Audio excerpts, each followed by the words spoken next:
तो क्या सिर्फ दुआ से मसला हल हो जाता है जी? दुआ से हो जाता है सब कुछ?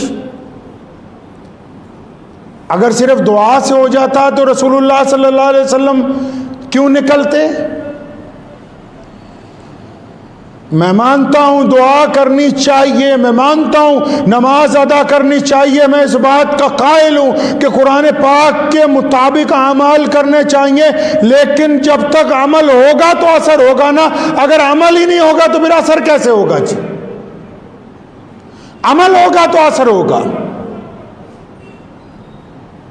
अक्सर पूछ लो जिस किसी मौलवी से, बस क्या करें जी? दुआ कीजिए, दुआ कीजिए। तो आप कमरा बंद करके दुआ कीजिए ना कि अल्लाह मुझे रोटी मिल जाए, कहीं जाए ना कारोबार करने के लिए। आप सफर ना किया करें, बस दुआ करें अल्लाह मुझे दिल्ली पहुंचा दे, मैं इंग्लैंड जाके सेट हो जाऊं, मैं अमेरिका पहुंच जाऊं। दुआ करते रहो, कहीं जाना नहीं, पासपोर्ट नहीं बनवाने की जरूरत। दुआओं के साथ अमल की जरूरत। अक्सर हिंदुस्तान के मुसलमान पूछते हैं, फ़लस्तीन के मुसलमान परेशान हाल हैं, ये इनका जज्बा है कि ये पूछते हैं। एक बात याद रखना, आज रूए ज़मीन पर सिर्फ मुसलमान वो हैं जिनके साथ, जिनके अज़ाइम के साथ अल्लाह की मदद है और ये कभी शिकस्त नहीं खाते। अगर कहीं ये देखो कि मुसलमानों को शिकस्त हुई है तो दो लोग उसके ज़िम्मेदार होंगे, एक मुसलमानों का लीडर, दूसरा मुसलमानों का मौलवी, तीसरा नहीं। लोग पूछते हैं फ़लस्तीन में ये कुछ हो रहा है, हमारे यहाँ दिल्ली में डड्डू ड्रामा कर रहे हैं कई मौलवी जी, प्रेस कॉन्फ्रेंस करेंगे। कई लोगों का फ़ोन आता है जुलूस निकालें। अबू जहल ने इस्लाम के ख़िलाफ़ इतनी मर्तबा जहर अफशानी की, तो क्या उसके ख़िलाफ़ जुलूस निकाल के मसला हल हो जाएगा? मसला ये है कि हम क्या करें। आप जहाँ पर हैं वहाँ रह कर क्या कर सकते हैं? पहला काम तो ये कि आप दुआ कर सकते हैं, मान लिया जी दुआ कर सकते हैं, दुआ करनी भी चाहिए। दूसरा, क्या आपको नहीं पता जो मजलूम हो, कुरान ने कहा है कि उनकी मदद करो, रसूलुल्लाह ने कहा है उनकी मदद करो, और आज 2021 में पूछते हो क्या करें?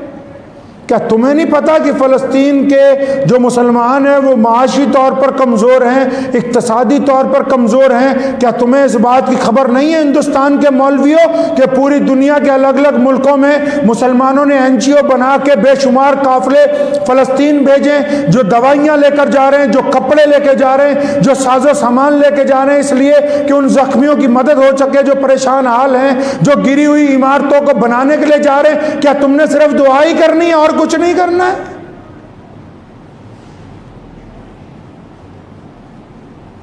क्या हमारे मुल्क में फ़लस्तीन की एम्बेसी नहीं है, उनका अथॉरिटी का एम्बेसडर नहीं रहता कि जिसके पास जाके तुम बोलो कि ये इतने लाख रुपए का चेक है तुम्हारे लिए ताकि तुम्हारे साथ यहूदी लड़ रहे हैं तो हम पूरी दुनिया के मुसलमान तुम्हारे साथ खड़े हैं? क्या ये मुमकिन नहीं है कि तुम ये कहो कि जिस दिन हम मक्के जाएंगे, मदीने जाएंगे, तो हमारा ट्रिप एडवाइजर हमें तीसरी जगह बैतुल मुकद्दस लेके जाएगा? क्या पूरी दुनिया के मुसलमानों का पता नहीं कि किबला अव्वल हमारा वो मरकज है जहां 17 महीने जिसकी तरफ मुंह करके रसूलुल्लाह ने नमाज पढ़ी है? ये वो बैतुल मुकद्दस है जहां रसूलुल्लाह ने अंबिया की इमामत की है। ये वो बैतुल मुकद्दस है जिसकी फतह के बाद सैयदना बिलाल ने सबसे पहली आज़ान दी है। ये वो बैतुल मुकद्दस है जिसके मेहराबों को सैयदना ज़िक्रिया ने अपनी तिलावत से मुनव्वर किया है। क्या तुम्हें ये पता नहीं कि अगर मक्के जाना है, मदीने जाना है, तो तीसरा सफ़र बैतुल मुकद्दस का करना जरूरी है हमारे लिए? किसने रोका है? क्या पूरी दुनिया से लोग जाते नहीं हैं? तो हम क्यों नहीं जाते? बार बार पूछते हो क्या करना है, जाओ उन लोगों की मदद करो, जाके 500-500 रुपए मुसाफे में दे के पले पलाए मुल्लाओं की दुआएं लेने से बेहतर है कि उन जख्मियों के लिए मरहम पट्टी का इंतजाम करो जो बार बार पुकारते कि इलाहुल आलमीन करे वो मुसलमान बंदे कहां हैं और कब तेरी मदद हमारी तरफ आएगी। कहो इनको जो तुम्हारा हज का वीजा लगाते हैं कि हम हज उस दिन करने जाएंगे जिस दिन हमारी एक फ्लाइट बैतुल मुकद्दस में उतरेगी साथ में। बताओ इन वीजा लगाने वालों को कि हमने पूरी दुनिया के मुसलमानों ने हज बैतुल्लाह करने के बाद जाके नमाज मस्जिद अक्सा में अदा करनी है। हमने उस मुसल्ला के पीछे जाके सजदा करना है जहां रसूलुल्लाह ने सजदा किया है। हम उस मस्जिद में जाके अजानें सुनेंगे जहां बिलाल ने अजानें दी हैं। हम उस मस्जिद के सेन में खड़े होंगे जहां उमर फारूक ने अदल और इंसाफ का परचम बुलंद किया। इनको बताओ जाकर दुनिया के हुक्मरानों को।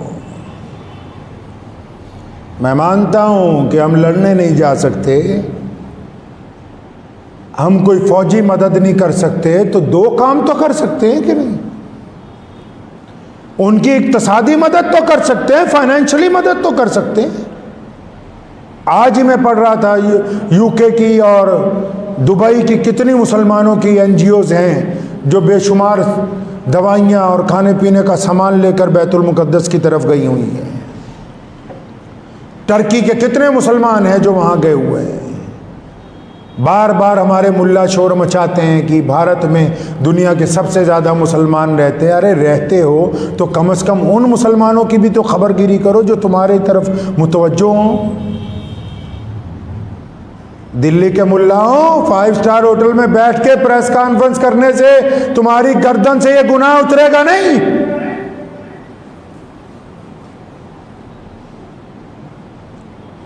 सिर्फ एक कागज का टुकड़ा अखबार को बेचकर बरी नहीं हो सकते हो। रसूलुल्लाह ने फरमाया ईमान वाला वो है, फरमाया जो अब अगर बुराई को देखे तो उसको अपने हाथ से रोके। फरमाया दूसरा दर्जा वो है बुराई को देखे तो अपनी जुबान से रोके। फरमाया तीसरा दर्जा वो है कि अगर बुराई को देखे तो अपने दिल में कम से कम बुरा माने। तो हम तो इन तीनों दर्जों में से किसी में भी नहीं हैं, तीनों में से किसी में भी नहीं आ रहे हैं। आपने क्या सोचा कि फेसबुक और व्हाट्सएप पे मैसेज फॉरवर्ड करके निजात हो जाएगी? और कईयों को तो माशाल्लाह फेसबुक और व्हाट्सएप भी चलाना नहीं आता। इस्लाम के ख़िलाफ़ जो बात आई वो भी सबको भेज रहे हैं, इस्लाम के हक़ में जो आई वो भी भेज रहे हैं। सहाबा किराम का असूल था रसूलुल्लाह के ख़िलाफ़ जो बात आती थी उसको डिलीट कर देते थे। पता है तुम्हें रसूलुल्लाह सल्लल्लाहु अलैहि वसल्लम के दौर में सहाबा किराम जो व्हाट्सएप चलाते थे हुजूर सल्लल्लाहु अलैहि वसल्लम के खिलाफ जो बात आती थी उसको डिलीट करते थे, उसकी रिपोर्ट करते थे। मतलब अगर किसी गैर मुस्लिम ने नाउज़ुबिल्लाह गंदी बात बुरी बात रसूलुल्लाह के खिलाफ कही तो जाके शोर मचा के 20 को इकट्ठा होकर नहीं कहा कि ये ऐसा कह रहा है, नहीं, उसको ख़त्म कर दिया, बात का मौजू ही ख़त्म कर दिया, उस गुफ्तगू का वहीं पर एंड। और ये जितने डंगर हैं जो नया नया मोबाइल ख़रीद लेते हैं, जितनी इस्लाम के ख़िलाफ़ बातें होंगी अपने ही दोस्तों को भेजेंगे कि और लोगों को बताओ कि नऊज़ुबिल्लाह फ़लाँ ने सल्लल्लाहु अलैहि वसल्लम की बेअदबी की है, सबको शेयर करो। अरे बदबख्तो, अपने ज़िम्मे ही गुनाह ले रहे हो। हर चीज़ को चलाने का कोई तरीका होता है, तमीज़ होती है, तहजीब और तमद्दुन होता है, सब भूल गए।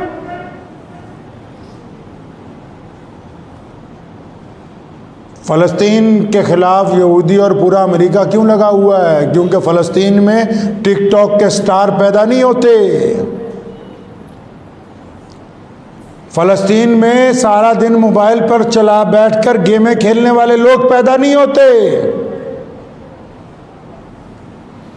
फ़लस्तीन में रंग बिरंगे अपने बाल करके सारा दिन आवारागर्दी करने वाले नौजवान पैदा नहीं होते। फ़लस्तीन में रुए ज़मीन के आज भी अव्वल दर्जे के मुसलमान पैदा होते हैं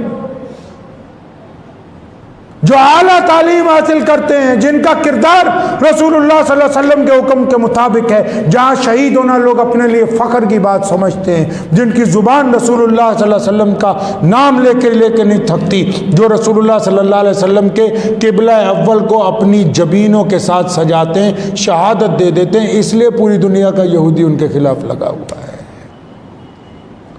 21,000 लड़कियों ने हिफ्ज किया इस रमज़ान में फ़लस्तीन में। हमारे पास कुरान पढ़ने को टाइम नहीं मिला, दुआ मांगने को बेजारी है। दुनिया आज अमेरिका और यहूदी क्यों परेशान है? आप पढ़िए, बीबीसी की परसों रिपोर्ट आई है कि इनको कौन सामान दे रहा है। पता लगा कि फ़लस्तीनियों को सामान कोई नहीं दे रहा, सारा कुछ खुद ही बना रहे हैं। तो वक्त भी हो गया है। तो मेरी अर्ज़ ये है कि जो लोग चाहते हैं कि फ़लस्तीन के लिए क्या करें, पता कीजिए कि फ़लस्तीन की अथॉरिटी के कौन से अफसरान नई दिल्ली के अंदर कौंसल खाने के अंदर हैं, कौन सी बड़ी NGOs हमारे सूबे के अंदर, हमारे मुल्क के अंदर या इस पूरे बर्रे अजीम के अंदर कौन सी ऐसी NGOs हैं जो ईमानदारी से उनकी मदद कर रही हैं। उनको बोलें कि हम अपना 1 रुपया आपको देना चाहते हैं, उनको दें।